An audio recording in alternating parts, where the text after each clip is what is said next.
Lisa and I had been married for over 20 years, 24, to be exact, a milestone we'd celebrated 6 months prior.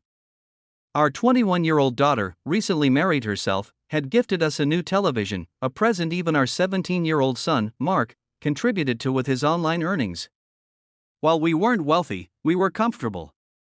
I had a good job, and Lisa, a journalist, occasionally traveled for work, supplementing our income. I would have preferred she didn't work at all, but she was passionate about her writing and the connections she made, so I supported her decision. I had even been instrumental in getting her her current position, as a close friend of mine held a senior role at the magazine. Things were good, until recently. A month or two ago, Lisa told me she was going to interview a rock star in a neighboring city. I was a little disappointed, as I'd hoped to spend the evening with her, but seeing her excitement, I simply smiled, kissed her, and wished her a safe trip and a successful interview. She returned 3 days later, but something about her demeanor was off. I asked if everything was all right, if the interview had gone well, but she just gave a nervous smile and said everything was fine. My questions ran out, but a nagging feeling persisted. Soon after, I received a call from Arnold, the friend who had helped Lisa get her job. He invited me for a beer, and I readily agreed. We hadn't seen each other in a while. At the bar, after a couple of beers, Arnold began hesitantly, "My friend, I have something to tell you, but promise you'll keep your composure." I tensed but nodded.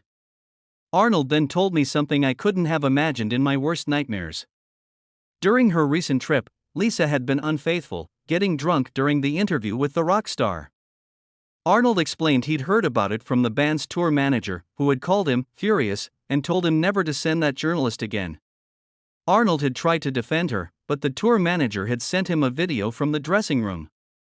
Arnold then showed me the video. I wish I hadn't seen it. My anger, hurt, and resentment were overwhelming. My wife, barely coherent, was engaging in shockingly lewd behavior with the entire band. She was shouting, demanding more, asking who was next, and declaring her need for a real stud. I couldn't believe my reserved wife was capable of such behavior. The video was undeniable. The sounds from the video were loud enough to draw the attention of other patrons in the bar. One even asked to see it, but I refused. I couldn't bear to watch it all. When I got home, Lisa immediately sensed my mood. She understood and begged for forgiveness, trying to explain. I was grateful that my children, in their wisdom, maintained their love for me and for Lisa, but I couldn't forgive her.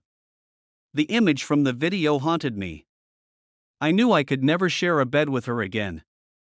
I pray my children never see that recording, which depicts their mother as a completely different person.